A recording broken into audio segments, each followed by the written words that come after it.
Shalom. Luar biasa. Saya boleh lihat tangan-tangan yang merasakan penyertaan Tuhan sampai saat ini. Boleh lambaikan tangan. Puji Tuhan, Tuhan Yesus yang setia, yang senantiasa menyertai kita. Amin. Mari kita tundukkan kepala di hadapan Tuhan. Kami bersyukur Tuhan Yesus buat siang hari ini Tuhan. Engkau telah menempatkan kami di tempat ini Tuhan. Kami siap untuk beribadah kepada Engkau Tuhan. Kami membuka hati kami membawa jiwa kami Tuhan. Penyembahan kami sepenuhnya hanya untuk Engkau Tuhan Yesus. Karena kami mengasihi Engkau Tuhan Yesus. Terima kasih Bapa di dalam nama Yesus Kristus. Haleluya. Haleluya Yesus.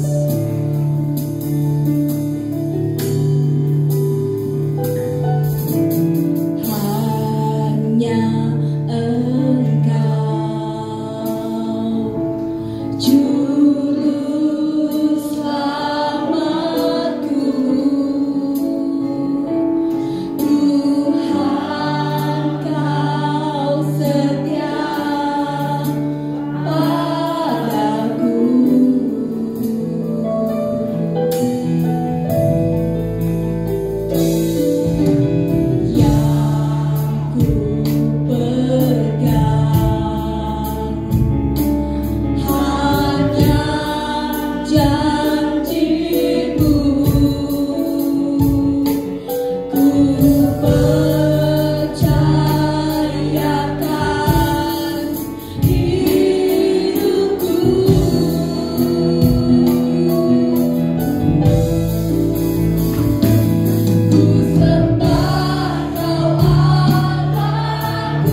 Ooh.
Dia menyertai kita, bahkan Dia memberikan kekuatan kepada kita. Ketika kita berada dalam lembah kelam, Dia ada di sana. Dia mengasihimu. Engkau tidak pernah sendiri. Ada Yesus yang besertamu. Mari buka hati kita di hadapan Tuhan. Mulai sembah Tuhan. Haleluya. Engkau ada Tuhan.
ketika kita hidup dan berjalan bersama Tuhan. Segala kebaikan yang tersedia bagi kita. Amin. Yesusku dahsyat.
Tuhan Yesus sangat baik untuk kita, amin. Segala hidup kita Tuhan yang tahu. Bahkan Tuhan tidak pernah melepaskan sedikit pun tangannya untuk memegang tangan kita. Mari kita buka hati, kita izinkan Tuhan Yesus yang memegang hidup kita, memegang tangan kita. Bukan hanya kita memegang tangan Tuhan ketika kita butuh saja, tetapi dalam situasi apapun dalam hidup kita, izinkan Tuhan senantiasa memegang tangan kita. Haleluya Yesus.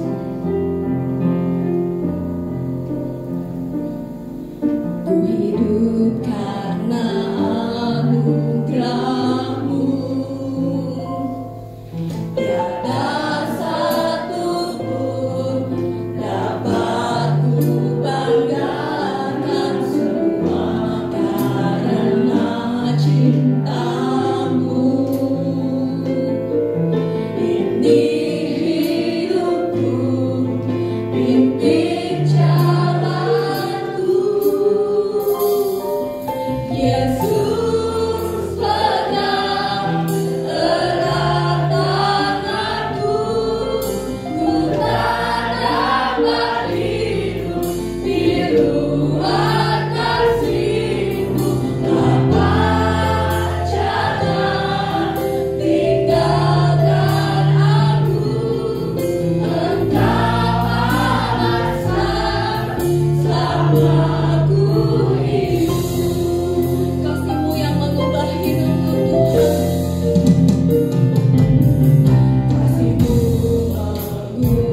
Kami percaya bahwa Engkau tidak pernah meninggalkan kami. Kami percaya Engkau tidak pernah melupakan kami. Kami percaya Tuhan, kami selalu ada di hati-Mu. Kami percaya Engkau selalu peduli dan Engkau sangat mengerti kami. Terima kasih karena Engkau tidak pernah membuang kami. Terima kasih karena Engkau mau menerima kami apa adanya.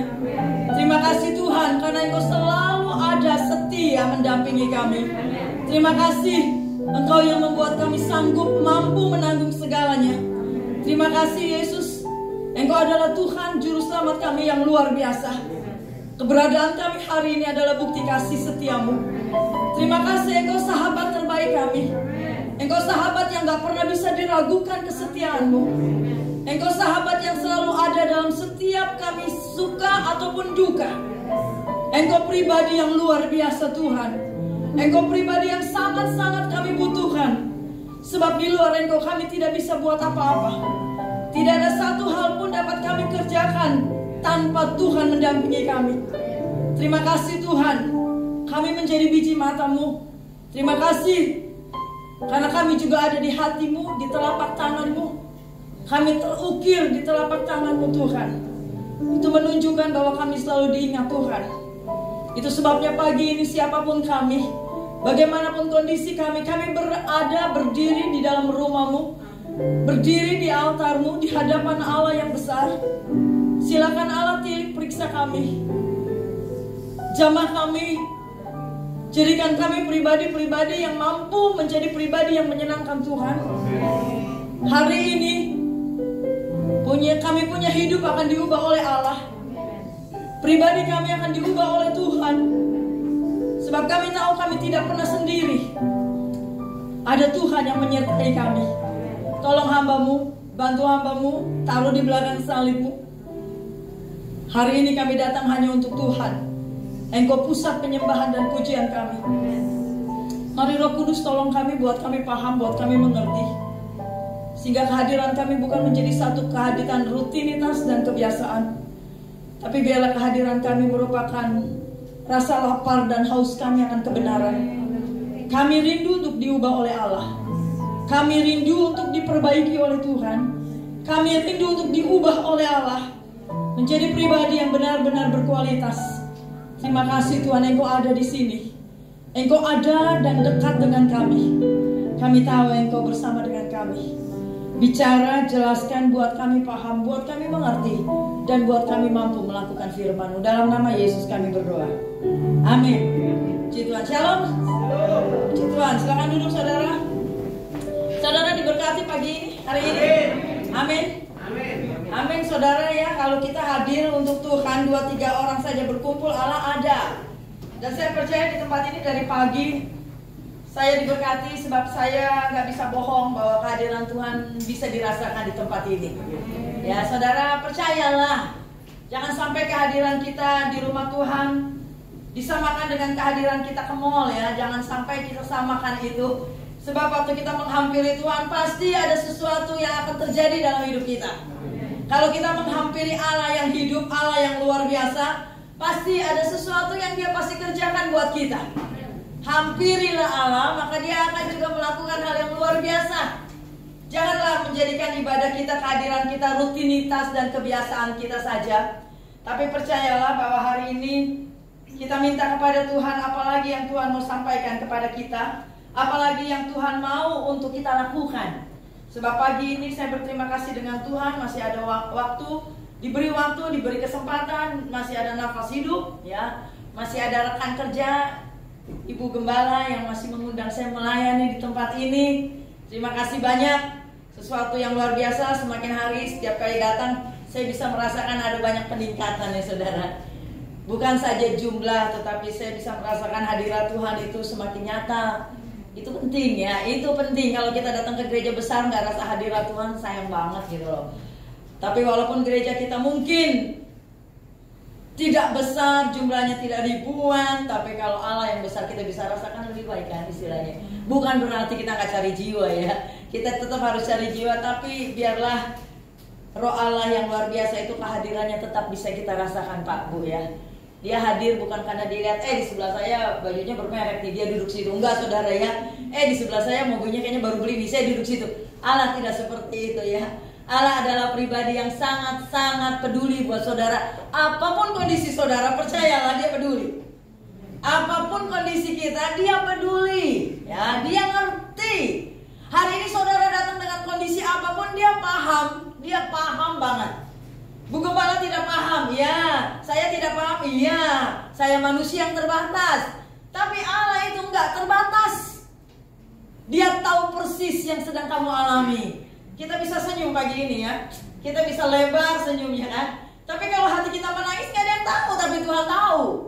Kita bisa happy, kita bisa shalom ya. Kita bisa haleluya. Kita bisa tutupi dengan manusia. Tapi Allah sangat paham saudara. Dia sahabat sejati saudara yang gak pernah meninggalkan kita. Gak pernah. Sekalipun ayah dan ibu kita meninggalkan kita, Dia gak pernah tinggalin kita. Percaya saudara. Sekalipun ayah dan ibu kita meninggalkan kita, itu pasti. Masih ada bapak ibu, puji Tuhan, masih punya orang tua. Saya udah gak punya orang tua. Itu pasti saudara, umur kita ada batas. Tapi Allah dari zaman ke zaman, abad ke abad ya, turunan demi keturunan, pernahkah Dia meninggalkan umatnya? Gak pernah.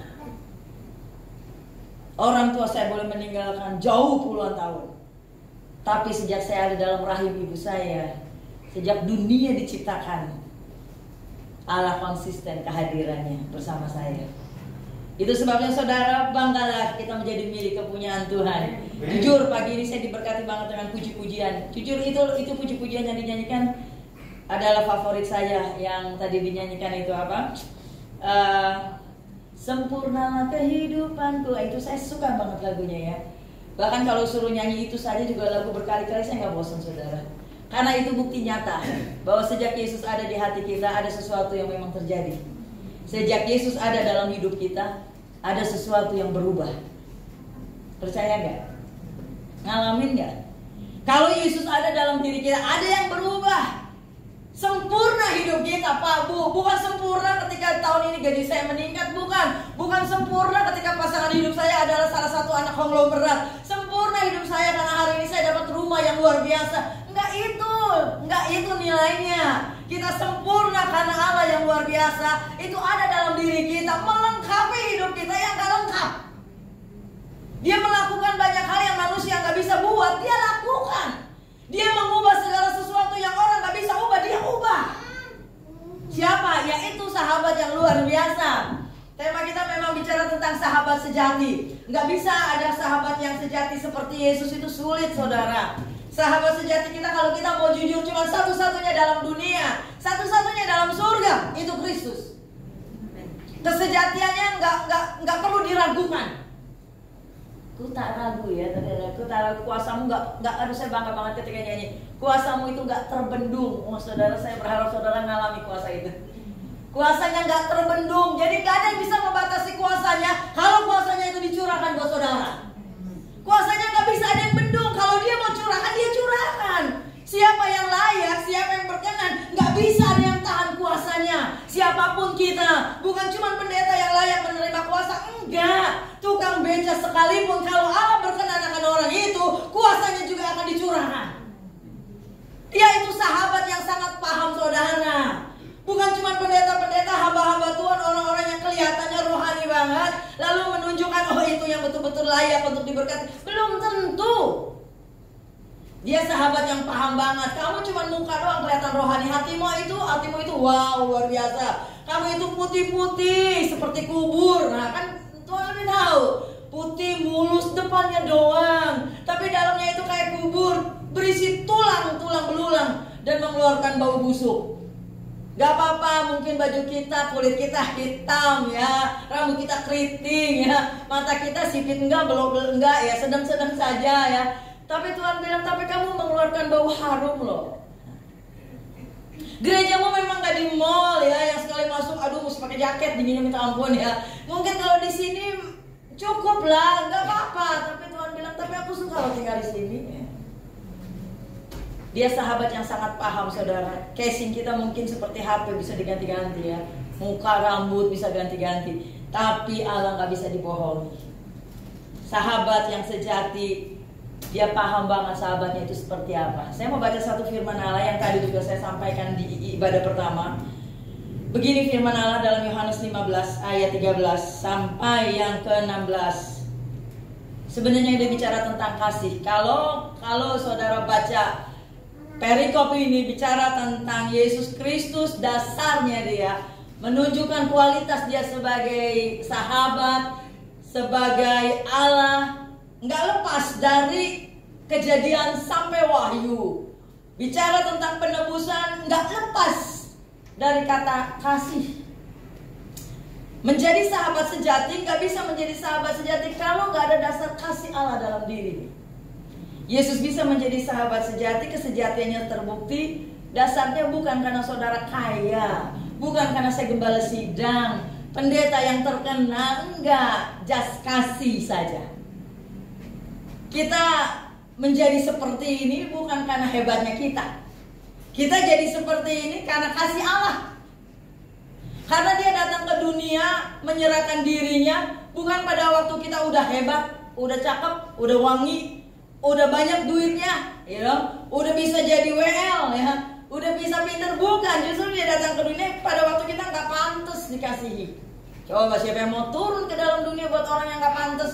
Siapa yang mau mati buat orang yang gak pantas, cuma ngeselin doang. Saudara, ada orang suaminya aja diharapkan mati cepet-cepet. Gak ada ya di sini ya. Ada orang yang istrinya diharapkan mati cepet-cepet. Mana tuh kasihnya, saudara? Benar saya katakan itu kenapa? Karena ada juga yang saya pernah katakan, seorang istri rela mau menyewa pembunuh bayaran hanya untuk membunuh suaminya loh. Oh, kasih hari ini Alkitab gak bisa bohong. Kasih semakin dingin dan tawar. Kita perlu kasih ilahi yang gak pernah punya kadar expire. Kasih Allah gak ada batasnya. Kasih Allah gak bisa dibatasi dengan kekurangan kelemahan kita. Punya gak kasih itu Pak Bu? Yesus kan ada dalam kita, cuman kasihnya itu ada gak? Yohanes 15 demikian firman Allah. Saya berharap saudara dapat sesuatu dari Allah sendiri, karena firman yang keluar dari mulut Allah gak kembali dengan sia-sia. Dia akan bekerja sesuai kehendak Tuhan. Kiranya firman ini saudara bisa tangkap, dan firman ini terjadi atas saudara. Buat hati yang lapar dan haus, itulah yang akan dikuasai. Ayat 13 demikian gini. Ayat 11 saja. Semuanya itu kukatakan kepadamu, supaya sukacitaku ada di dalam kamu, dan sukacitamu menjadi penuh. Inilah perintahku, yaitu supaya kamu saling mengasihi, seperti aku telah mengasihi kamu. Contohnya gak usah jauh-jauh. Lihat saja Yesus. Sebab dia katakan seperti aku sudah mengasihi kamu. Lalu bayangkan saudara, kalau dia dia mengasihi kita dengan kasih yang bagaimana, lalu kualitas kasihnya bagaimana, lalu seberapa dalam kasihnya pada saudara, lalu bandingkan itu, adakah kasih yang bisa seperti itu? Lalu di sini dikatakan ayat 13, tidak ada kasih yang lebih besar daripada kasih seorang yang memberikan nyawanya untuk sahabat-sahabatnya. Bukan cuma satu sahabat, berarti banyak sahabat. Kamu adalah sahabatku jikalau kamu berbuat apa yang kuperintahkan kepadamu. Aku tidak menyebut kamu lagi hamba. Ini berarti saudara naik level loh. Sebab hamba tidak tahu apa yang diperbuat oleh tuannya. Tetapi aku menyebut kamu sahabat, karena aku telah memberitahukan kepada kamu segala sesuatu yang telah kudengar dari Bapakku. Yesus bicara itu sama para rasul, Yesus bicara itu sama murid-muridnya. Dia katakan kamu bukan lagi hamba, tapi kamu sahabat loh. Hamba itu levelnya sepertinya rendah sekali kan. Hamba itu nggak tahu majikannya mau buat apa, nggak pernah tahu. Hamba itu iseng, nggak punya hak, nggak tahu apa-apa. Tapi Yesus katakan kamu bukan lagi hamba, tapi kamu sahabat. Sahabat itu adalah pribadi yang bisa dijadikan teman curhat, dijadikan teman jalan, dijadikan tempat sharing. Nah, itu sahabat saudara. Lalu di sini dikatakan, bukan kamu yang memilih aku, tetapi akulah yang memilih kamu. Dan aku telah menetapkan kamu supaya kamu pergi dan menghasilkan buah, dan buahmu itu tetap, supaya apa yang kamu minta kepada Bapa dalam namaku. Makanya jangan buang Yesus ya. Jangan singkirkan Yesus karena tante-tante cantik. Jangan singkirkan Yesus karena om-om girang. Jangan singkirkan Yesus karena depositomu ditambah. Karena Tuhan katakan, kalau kamu minta berdoa dalam namaku, itu menjadi dasar doa saudara dan saya dijawab. Bukan pada waktu suami saya pendeta loh, doa saya punya jaminan dijawab. Bukan pada waktu saya hidup kelihatannya benar, tapi sebenarnya kita menipu, enggak loh. Dia katakan kalau kita hidup dalam Dia, dan kamu berdoa pada Bapakku dalam nama dan atas namaku, nama sahabat kita loh saudara, doamu itu menjadi satu doa yang Tuhan katakan engkau akan menerima apa yang kamu minta. Inilah perintahku kepadamu, kasihilah seorang akan yang lain. Wah, saya senang banget dengan kata ini, ayat 16. Bukan kamu yang memilih aku, tetapi akulah yang memilih kamu, dan aku telah menetapkan, dia sudah lakukan, supaya kamu pergi dan menghasilkan buah, dan buahmu itu tetap, supaya apa yang kamu minta kepada Bapa dalam namaku diberikannya kepadamu. Dengan kata lain saudaraku yang dikasihi Tuhan, Seorang sahabat yang sejati, tadi saya sudah katakan juga, sahabat yang sejati bukan ditentukan berapa lama kita sudah berkenalan, bertemu. Tetapi seorang sahabat sejati adalah ketika kita bisa melihat tindakan kasihnya kepada kita itu konsisten atau enggak. Tadi saya sudah juga katakan di dalam Amsal 17, seorang sahabat akan menaruh kasih setiap waktu. Saya mau tanya kepada Bapak Ibu, yakinkah bahwa Yesus Kristus saudara yang ada pada siang ini, dia adalah sahabat saudara? Bukan sekedar Tuhan ya, dia pasti Tuhan. Dia memang juru selamat. Tapi pernahkah kita berpikir bahwa dia juga adalah sahabat saudara dan saya? Kenapa Yesus katakan kamu adalah sahabatku? Kenapa Yesus mau tunjukkan itu? Saudara yang punya sahabat pasti intens banget kalau kita ngobrol sama sahabat kita, betul gak saudara? Kalau kita bicara dengan orang yang betul-betul kayaknya dia kompak banget sama kita, ngomongnya nyambung, nyaman ngomong sama dia, jadi segala curhatan saya enak. Saya gak tahu saudara punya sahabat berapa banyak. Tetapi Yesus mengatakan dalam nats ini, apakah ada kasih yang lebih besar daripada kasih seseorang yang menyerahkan nyawanya bagi sahabat-sahabatnya? Sebaik apapun sahabat saudara, pernahkah saudara bertanya, maukah engkau mati buat saya? Apakah pasanganmu juga mau mati buat kita? Apakah gembala sidang juga mau mati untuk kita? Bukan pada waktu kita memberikan yang terbaik, justru pada waktu kita gak pantas disayangi, dia mati loh buat saudara dan saya. Saudara, saya mau mengatakan kepada saudara, percayalah bahwa dia adalah pribadi yang benar-benar gak perlu diragukan kasihnya. Yesus Kristus sahabat yang betul-betul, kalau saya mau katakan kepada saudara, dia benar-benar satu pribadi yang gak ada duanya dalam dunia ini. Pribadi yang paham sekali buat saudara dan saya, yang ngerti banget saudara punya keberadaan itu dia doang, gak ada yang lain. Sebab dia katakan gak ada kasih mana yang bisa mengalahkan kasih Allah. Dia tunjukkan kasihnya justru pada waktu kita gak pantas dikasihi, pada waktu kita hidup dalam dosa, pada waktu kita ini benar-benar gak layak. Tapi dia mau turun, dia mau datang. Bukankah beberapa waktu saya juga khotbah tentang penebusan? Saudara, saya cuma mau mengajak saudara berpikir, kalau saya jadi sahabat seseorang, apa yang saya lakukan untuk sahabat saya? Gitu loh. Apakah Bu Lydia punya sahabat? Bu Ketut punya sahabat? Apa yang kita lakukan pada sahabat kita? Lalu mulai kita jejerkan, bandingkan dengan Kristus sebagai sahabat yang sejati. Apakah balance? Apakah sama? Jauh.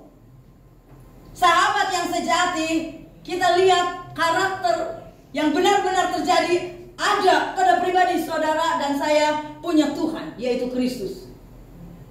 Apa yang dia buat saudara? Bukan dia cuma ngomong aku sahabatmu, aku mau kamu jadi sahabatku, bukan. Tapi seorang sahabat akan menaruh kasihnya setiap waktu. Paham saudara? Seorang sahabat, dia akan menaruh kasihnya. Tahu gak menaruh? Meletakkan, melakukan, itu kata kerja. Seorang sahabat bukan cuma ngomong kasih gitu loh. Seorang sahabat bukan cuma bisa ngomong saya mengasihimu, saya peduli sama kamu. Enggak itu. Seorang sahabat akan menaruh kasih setiap waktu. Maksudnya dia akan melakukan tindakan-tindakan kasih setiap waktu. Waktu engkau suka atau tidak, waktu kita dalam duka atau sukacita, kasih itu terus terjadi. Bukan pada waktu engkau menguntungkan saya, bukan pada waktu engkau bisa memberkati saya, bukan pada waktu engkau mensupport saya bisa mengasihi. Enggak, pada waktu kamu menikung saya, pada waktu kamu mengkhianati saya, pada waktu engkau enggak mensupport saya tetap kok mengasihi kamu. Apakah ada orang-orang seperti itu sebagai sahabat yang bisa dibuktikan kasihnya? Cuma Kristus. Kualitasnya sudah teruji. Seorang sahabat sudah dibuktikan sama Kristus. Itu sebabnya saudara banggalah kalau Tuhan katakan bukan kamu yang pilih aku, tapi aku yang pilih kamu. So saudara pernah gak berpikir kayak gini? Bukan kamu loh yang pilih aku. Bukan. Kalau saudara hari ini ada, bukan karena saudara loh yang mau datang, tapi Tuhan yang pilih. Pernah sadar itu? Enggak Bu, aku dijadwalin. Enggak Bu, enggak, itu Allah yang pilih loh. Kamu datang siang ini. Kamu datang loh, kamu hadir loh ini. Ingat, kita nggak ada apa-apanya. Kalau bukan Tuhan, gak ada sesuatu yang kita bisa kerjakan. Dan Tuhan mau menunjukkan kepada saudara dan saya, bukan kamu yang pilih aku. Seorang sahabat sejati saudara, Yesus itu luar biasa. Dia mau menunjukkan bukan kamu ya yang pilih aku pilih kamu. Itu menunjukkan apa? Seorang sahabat Tuhan membuat saudara dan saya harus sadar, saudara itu penting bagi Tuhan gitu loh. Saudara itu penting bagi dia, makanya dia bilang bukan kamu pilih aku pilih kamu. Kenapa kamu dipilih sama Tuhan? Kenapa kamu dipilih? Saya mau tanya, kenapa kita dipilih? Kalau Allah pilih berarti saudara itu punya nilai kan? Kenapa Allah pilih? Emang nilai kita hebat? Enggak. Pernah ya kita berpikir saudara, ya saya nggak dipilih jadi ini, ya saya nggak dipilih, nggak apa-apa. Yang penting kita pilihan Tuhan. Kita penting bagi Tuhan. Yesus sahabat sejati, sahabat kita nggak punya sahabat manusia nggak apa-apa. Kadang-kadang sahabat manusia juga cuma baik di depan doang. Kadang-kadang sahabat manusia itu seringkali juga nyakitin. Jangankan sahabat pasangan, jangankan pasangan gembala, ya untung enggak. Jangankan gembala, ada orang-orang dekat keluarga, betul? Tapi Yesus nggak gitu. Makanya dia bilang bukan kamu yang pilih, aku yang pilih kamu. Berarti yang penting buat Tuhan itu siapa? Saya pilih. Saya pilih ya, saudara, saya pilih aja berarti itu pilihan saya. Itu yang saya mau, gitu loh. Kenapa dia pilih saudara? Dia mau saudara. Gitu. Kenapa dia pilih saudara? Saudara penting. Tuhan mau saudara, gitu loh. Tuhan menginginkan kita. Sahabat kita itu dia, gitu loh. Kita gak diharapkan sama orang yang gak apa-apa, tapi dia mau kita, Pak, Bu. Dia menginginkan saudara dan saya. Bukan kamu yang pilih saya. Ingat, bukan kamu. Aku yang pilih kamu. Kamu berdiri melayani bukan butut yang jatuhalin, bukan gembala. Aku pilih kamu. Kamu jadi suami dia bukan kamu mau. Aku pilih dia jadi pasanganmu. Mungkin dia tidak sesuai dengan kriteriamu, tapi aku pilih dia buat kamu. Pernah pikir itu? Memang pengerja ini gak sesuai dengan kriteria saya, tapi Tuhan pilih dia untuk di sini. Nggak cocok dengan saya, iya, tapi Tuhan pilih. Kenapa? Kalau Tuhan pilih, nggak mungkin dibiarkan begitu saja. Bukan kamu yang pilih aku. Lihat ya, kita punya sahabat Lord. Aku yang pilih kamu. Itu berarti saudara penting bagi Tuhan. Sampai dia yang pilih. Nggak apa-apa nggak dipilih sama Jokowi jadi menteri gitu. Nggak apa-apa nggak dipilih jadi gubernur, nggak apa-apa. Itu mah ada batasnya. 5 tahun, 2 tahun, 3 tahun. Tapi kalau Allah pilih ahli waris kerajaan surga kan kita. Bukan kamu pilih aku ya, aku pilih kamu. Gak apa-apa, kamu gak pilih saya, kamu pilih dia. Biarin, yang penting Tuhan pilih saya, you know. Gak apa-apa, saya gak masuk kriteria kantor ini, gak apa-apa. Saya tahu Tuhan pilih saya untuk ditempatkan satu tempat yang baik. Anak-anak saya pernah, ada salah satu anak saya pengen masuk negeri, saudara. Bagus kan negeri. Berdoa berpuasa, saya bilang, kamu doa puasanya untuk apa? A, B, C, D, E, F, G gitu kan. Saya bilang, kamu doa puasa jadi maksa Tuhan gitu. Saya bilang, kalau doa puasa jangan memaksakan kehendak gitu. Kamu doa puasa kan istilahnya kamu menahan segala kehendak kamu, harusnya kan gitu kan. Bukan nahan lapar dan haus saja. Nahan supaya kehendak kamu itu tunduk pada kehendak Allah. Hasilnya adalah keputusan Tuhan yang terbaik gitu kan. Jadi kalau kamu doa puasa, ya nggak masalah sih. Mungkin kamu Tuhan saya mau begini, istilahnya kan maksa Tuhan. Kita hanya menahan semua kehendak kita untuk tidak dominan melebihi kehendak Allah. Saya bilang, kamu doanya puasa gitu. Mestinya gimana, Mas? Ya, doanya gini. Kalau saya bilang, kalau kamu berdoa berpuasa, biarkan kehendak Tuhan jadi di atas segalanya, mengalahkan kehendak. Udah doa puasa, saudara, dapat negeri? Enggak. Kecewa, saya bilang. Kalau kamu memaksakan kehendakmu dan enggak tercapai, kamu kecewa. Oh jadi gitu, iya. Sekarang gak dapat, saudara, kamu kecewa? Enggak, saya bilang. Kalau Tuhan tempatkan kita di satu tempat, kita milih ini, tapi ternyata Tuhan kasih ini, gitu loh. Jangan merasa pilihanmu itu yang terbaik. Enggak. Yang Tuhan tempatkan itu memang tidak selera dengan kamu, tapi Tuhan tahu itu yang terbaik.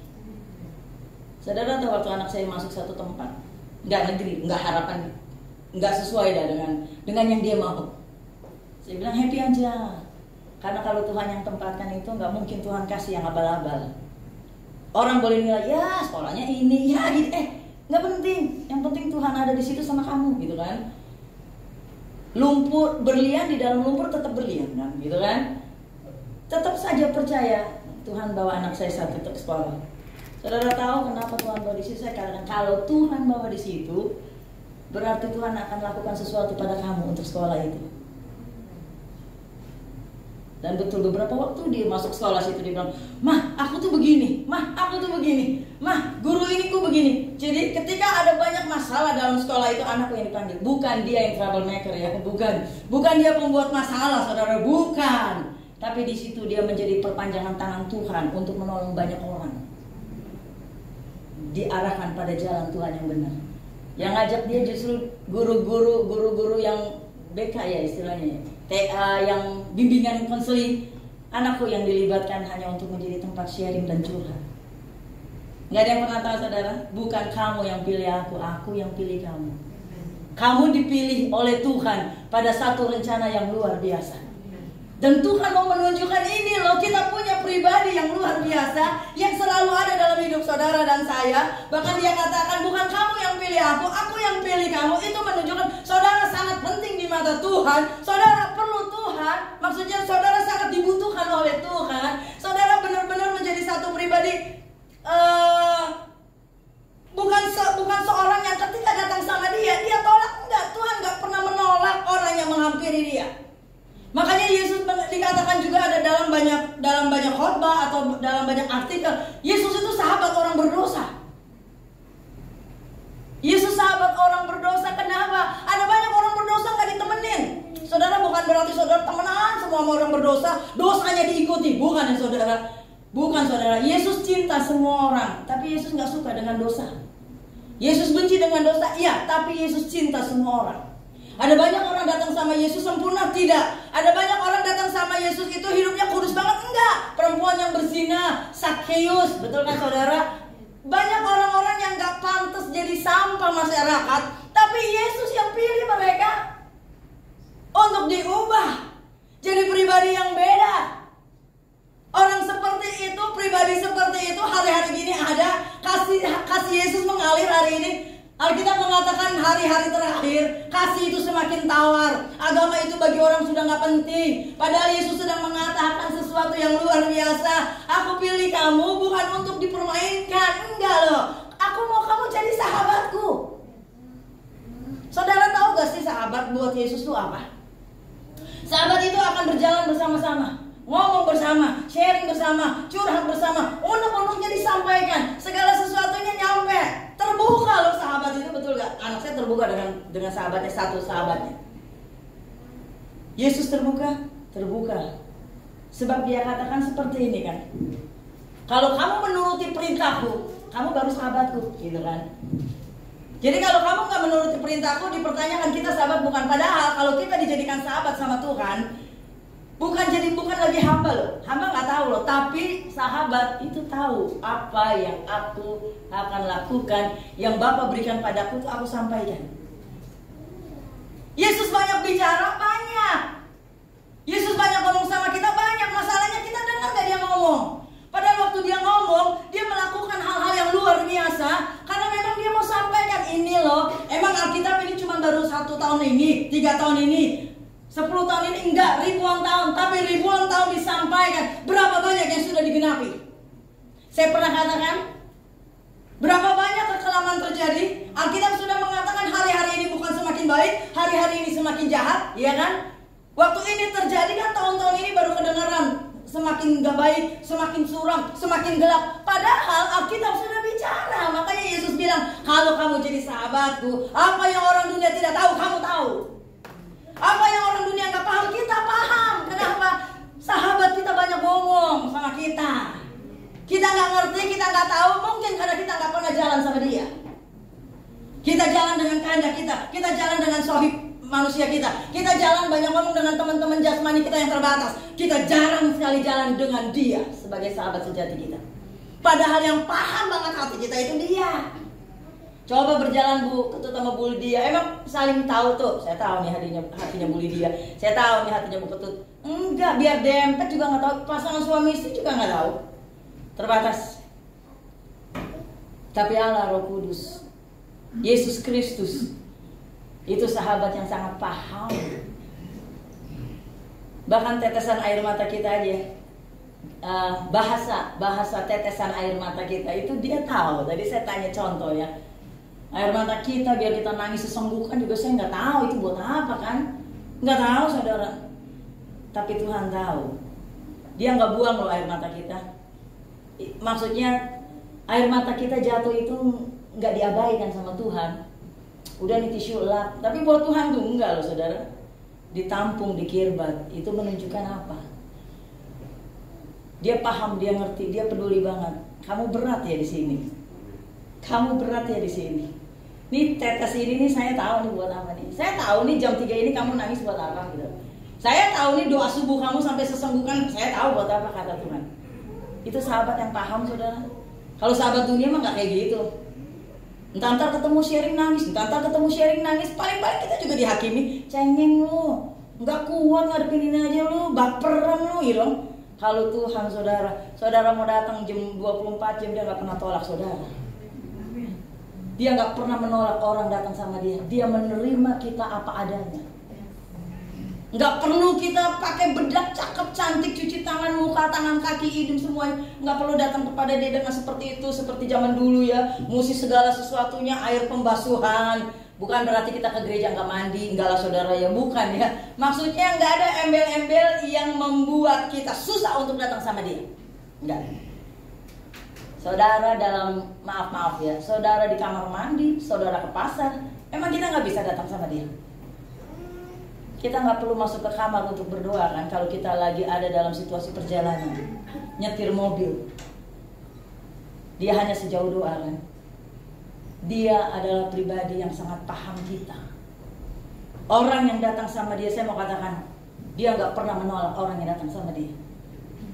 Dia menerima yang datang sama dia apa adanya.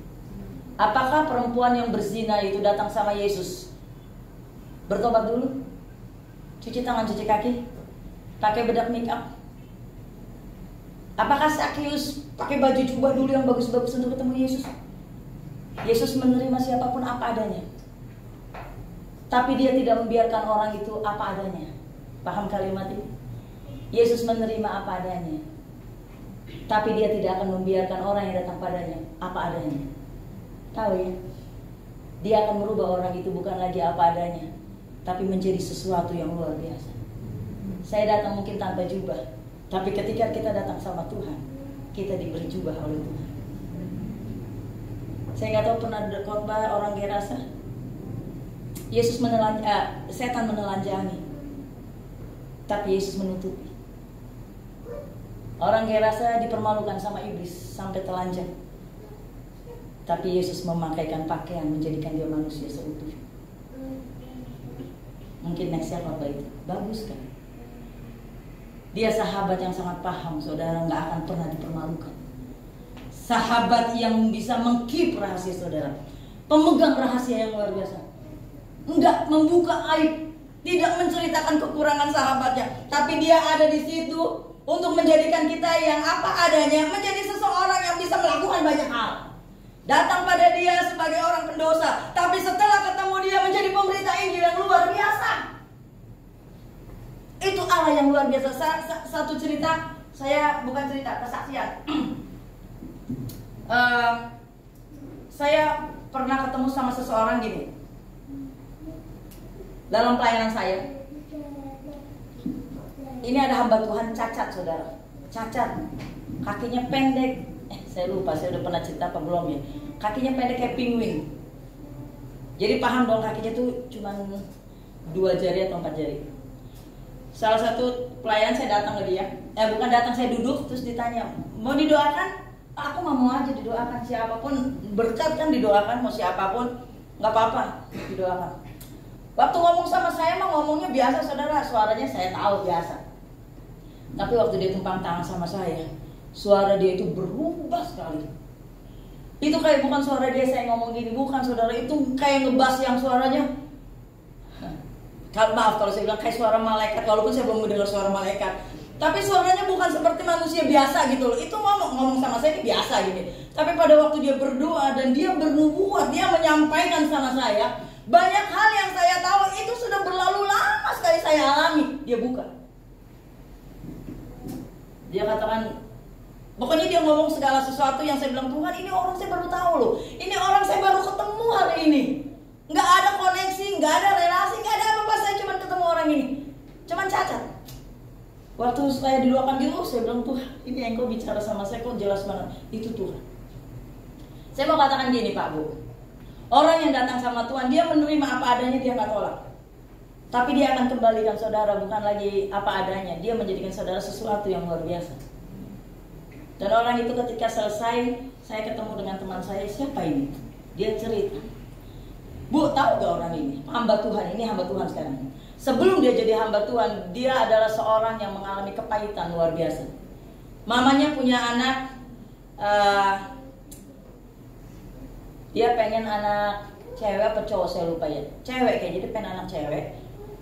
Pengen sekali bapaknya, pengen punya anak cewek.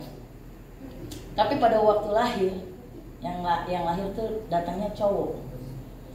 Kalau cowok normal nggak apa-apa Pak Bu. Bapaknya marah sekali. Lebih-lebih dia tahu bahwa yang lahir itu cacat. Dia benci, dia malu sekali punya anak kayak gitu. Setiap hari anaknya kalau nangis ditendang, bapaknya ya, bukan ibunya. Ini bapak-bapak, nggak ada yang kayak gitu ya. Kalau nangis ditendang, kalau nangis pokoknya diinjek, anak-anak kecil loh saudara, diinjek, dimarahin gitu.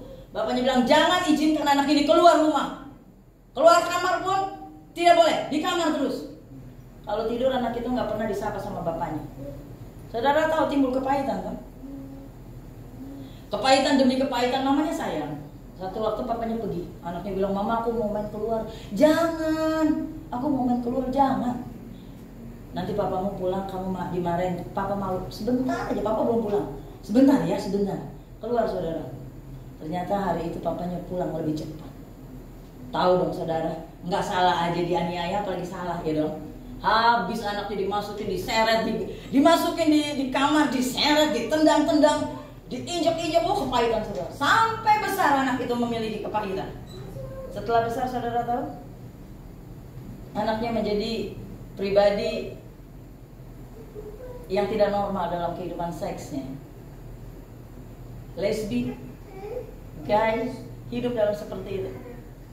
Papanya bertobat, papanya udah kenal Tuhan, tapi anaknya kepahitannya merusak hidup. Sia-sia gak tuh Pak? Tapi yang saya salut adalah Tuhan nggak menolak orang yang datang, sekalipun orang itu sudah hancur kayak gitu, sudah gay, sudah lesbi, narkoba, cacat saudara, hidup kayak begitu.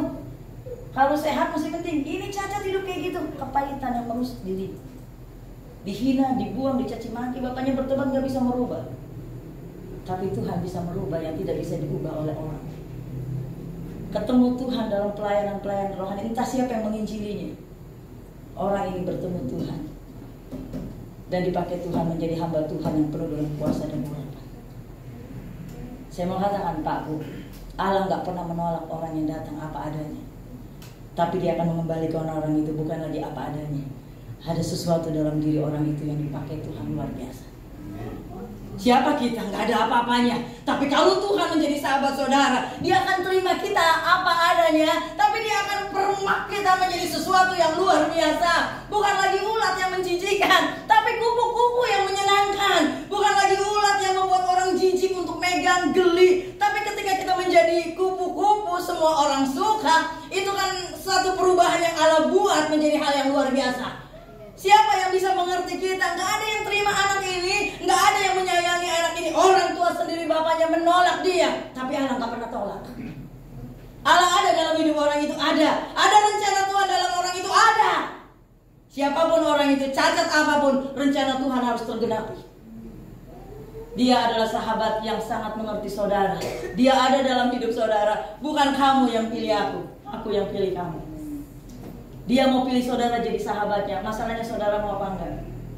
Kalau dia jadi sahabat saudara, dia akan banyak ngomong. Apa yang engkau tidak tahu, engkau akan diberitahu. Apa yang engkau tidak mampu, akan diberi mampu. Apa yang engkau tidak sanggup, dia buat sanggup. Maukah engkau jadi sahabatnya? Maukah engkau berjalan dengannya? Maukah engkau jadi mitranya? Maukah engkau terus sharing dengan dia? Sehingga segala sesuatu yang kita tidak mampu, dimampukan oleh dia. Orang tua tidak bisa merubah, pendeta tidak bisa merubah, tapi Allah sahabat saudara dan saya bisa merubah. Dia sahabat orang berdosa. Emang ada yang sempurna? Tidak ada yang sempurna. Tapi dalam tangan Tuhan disempurnakan segala sesuatu yang tidak sempurna. Allah mengasihi kita lebih dari siapapun juga. Adakah kasih lebih besar daripada kasih seorang yang bisa menyerahkan nyawanya? Untuk nyawanya saja dia gak sayang. Buat orang yang cacat. Sahabat sejati gak pernah menuntut haknya, tapi dia melepaskan haknya. Apa Yesus menuntut hak? Tidak. Dia lepas haknya. Dia anak Allah, dia punya kerajaan surga, dia punya keagungan, dia lepas itu, dia turun untuk kepentingan siapa? Bukan dia, untuk kepentingan orang-orang seperti saudara dan saya, agar bisa masuk ke sana. Ada sahabat yang mau seperti itu. Ada sahabat yang lepaskan haknya, ada sahabat yang melepaskan kedudukannya supaya saudara dapat kedudukannya. Apa ada sahabat seperti itu yang melepaskan kekayaannya, kemuliaannya, segala sesuatu yang luar biasa supaya sahabatnya itu dapat menikmati semua kelebihannya? Ada, cuma dia yang lakukan. Dia tinggalkan semua, dia tinggalkan sorga supaya ini loh sahabat-sahabatnya yang gak layak bisa layak masuk menikmati surga. Nih, sahabat-sahabat yang gak mampu menghadapi tantangan bisa mampu menghadapi tantangan. Dia harus turun dan dia tinggalkan sesuatu yang gak bisa diberikan oleh dunia. Mari berikan hati kita untuk dia. Jadikan dia sahabat satu-satunya. Sahabat yang mau menerima kita apa adanya. Sahabat yang membuat saudara menjadi pribadi yang penting di mata dia. Saya mau katakan, dia mau saudara, dia mau keluargamu, dia mau pekerjaanmu. Bukan untuk dihancurkan, tapi untuk diberkati dan dipulihkan. Dia mau pakai kita untuk menyatakan kebesaran Tuhan dalam diri saudara dan saya. Biarkan Allah memakai saudara, biarkan dia berjalan bersama saudara. Biarkan sahabat itu membuka semua yang dia mau sampaikan. Dengarkan lalu lakukan. Saudara akan lihat berapa banyak mujizat akan terjadi dalam hidup kita. Kita gak punya sahabat manusia gak apa-apa. Kita cukup punya sahabat satu. Sahabat yang gak pernah buang kita waktu kita ada dalam kekurangan. Sahabat yang gak pernah tinggalkan kita waktu kita terlantar. Sahabat yang gak pernah sepelekan kita waktu kita berdosa dan sekarat. Tapi sahabat yang menerima kita apa adanya dan diubah menjadi pribadi yang berkualitas. Amin. Allah kita besar dan sanggup melakukan yang luar biasa. Mari kita berdiri saudara. Kita mengatakan dia luar biasa. Kita tahu bahwa ada Tuhan dalam hidup saudara. Ada sahabat yang selalu menaruh kasih setiap waktu. Dia gak pernah berhenti untuk melakukan tindakan-tindakan kasih. Dia akan terus melakukan tindakan-tindakan yang manusia tidak bisa ubah. Dia akan ubah. Yesus pegang tanganku. Ku hidup karena anugerah-Mu. Saudara lihat diri kita, lihat anak kita, lihat keluarga kita, lihat pasangan kita. Sadar, itu bukan karena kita hebat. Karena ada sahabat yang melepaskan haknya supaya saudara mendapat hak. Melepaskan kekayaannya. Dia rela menjadi miskin supaya saudara kaya. Dia rela dicaci maki supaya saudara mendapat kemuliaan. Gak ada yang seperti dia. Kita hidup karena anugerahnya. Jangan lupa itu. Haleluya. Ku hidup karena anugerah-Mu. Tiada satupun. Tiada satupun. Tidak ada yang dapat kita andalkan. Aku andalkan semua karena cinta-Mu. Amin. Mari kita berikan hidup kita. Biarkan dia pimpin kita.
kami tahu bahwa hanya Yesus satu-satunya Allah kami dan sahabat kami yang sejati.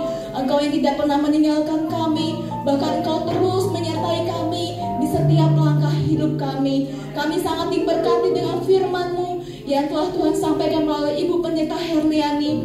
Biarlah ya Tuhan kami berdoa Engkau memakai Ibu Pendeta Herliani lebih hari lebih heran untuk menyatakan kemuliaan-Mu lewat pelayanannya dimanapun Ibu Herliani melayani. Nama Tuhan dipermuliakan.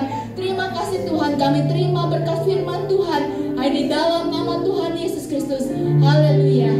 Amin. Silahkan duduk saudara. Kita percaya bahwa Tuhan sahabat kita dan kita sahabatnya Tuhan. Amin. Who am I that you are mindful of me? That you hear me when I call. Is it true that you are thinking of me? How you love me? It's amazing. Who am I? Who am I that you are mindful of me? That you hear me when I call. Is it true that you are thinking of me? How you love me? It's amazing. I'm a friend of God. I'm a friend of God. I'm a friend of God. He calls me friend. I'm a friend of God. I am a friend of God. I am a friend of God. He calls me friend. Who am I that you are mindful of me? That you hear me when I call. Is it true that you are thinking of me? How you love me? It's amazing. Saya ajak saudara kembali berdiri. I'm a friend of God. I'm a friend of God. I'm a friend of God. He calls me friend. I am a friend of God. I am a friend of God. I am a friend of God. I am a friend of God. He calls me friend. God Almighty, Lord of Lords, you have called me friend. God Almighty, Lord of Lords, you have called me friend. I am a friend of God. I'm a friend of God. I'm a friend of God. He called me friend. I am a friend of God. I'm a friend of God. I'm a friend of God. I'm a friend of God. He calls me friend. He calls me friend. He calls me friend. Sahabat-sahabat Tuhan, beri kemuliaan buat Tuhan. Haleluya. Kita akan mengakhiri ibadah kita pada siang hari ini. Mari kita siapkan hati kita untuk kita boleh menerima berkat yang dari Tuhan. El Shaddai, El Shaddai, Allah Maha Kuasa. Ya besar, ya besar, El Shaddai mulia.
Kami masih tetap semangat memuji Tuhan. Ini semua oleh karena Roh Tuhan sudah membentuk dan membaharui kehidupan kami, sehingga kami boleh melihat dengan jelas kami memiliki seorang sahabat yang selalu ada bagi kehidupan kami. Sahabat sejati, jangan kau tinggalkan kami. Sahabat sejati, hidup dan tinggallah di dalam hati kami. Sahabat sejati, peganglah kehidupan kami. Sahabat sejati, kepada Engkau-lah kami mengandalkan, menggantungkan kehidupan kami. Haleluya, haleluya, haleluya. Inau ikana mekana lasikin. Haleluya, kana mekana. Ya Allah, ya Tuhan.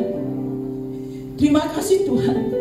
Semakin jelaslah kami tahu lewat kebenaran firman Allah bahwa Tuhan tidak pernah tinggalkan kami. Tuhan selalu ada bagi kami, jemaat Fajar Baru. Dimanapun kami berada, bagaimanapun kondisi, situasi kehidupan kami, Engkau sahabat yang baik. Kau selalu ada bagi kami, memberikan kami peneguhan, kekuatan, memberikan kami pencerahan, sehingga kami tidak hidup dalam kegelapan, karena terang Tuhan menyinari kehidupan kami. Yesus Kristus ada bersama dengan kami. Haleluya, haleluya, haleluya. Ya Tuhan Yesus, sahabat sejati, hamba berdoa kepadamu, berkatilah umatmu, jemaat Tuhan yang kau sudah tebus dengan darahmu. Berkatilah sahabat-sahabatmu Tuhan, dengan segala kekurangan keberadaan kami. Kami sangat butuh kuasa Tuhan. Kami butuh kasih Tuhan. Kami butuh jamahan Tuhan. Kami butuh sentuhan Tuhan. Kami butuh hadirat Tuhan. Sebab itu Bapak Ibu yang dikasihi oleh Tuhan, angkatlah hatimu dan juga kedua tanganmu. Terimalah kembali berkat yang daripada Allah. Setelah engkau diberkati melalui pujian penyembahan, kita juga sudah berdoa buat hamba Tuhan dan juga buat pemain musik WL Singer. Dan sekarang kita terima kembali berkat yang daripada Tuhan. Haleluya, haleluya, haleluya, haleluya, haleluya, haleluya, haleluya. Mengalir kekuatan kuasa ilahi, mengalir Roh Kudus di dalam hidupmu. Mengalirlah kebenaran-kebenaran firman Tuhan dalam hidupmu. Dan kuasa Tuhan ada bagimu. Kuasa kesembuhan, kuasa kemenangan atas setan ada dalam kehidupanmu. Oleh sebab itu sekarang pulanglah dengan damai sejahtera daripada Allah Bapa di surga, cinta kasih daripada Roh Kudus, cinta kasih daripada Tuhan Yesus, penyertaan Tuhan Yesus, penyertaan Roh Kudus menjadi bagianmu mulai saat ini dan sampai selama-lamanya. Hidupmu dijadikan sahabat oleh Allah, sahabat kita yang sejati. El Shaddai, haleluya. El Shaddai.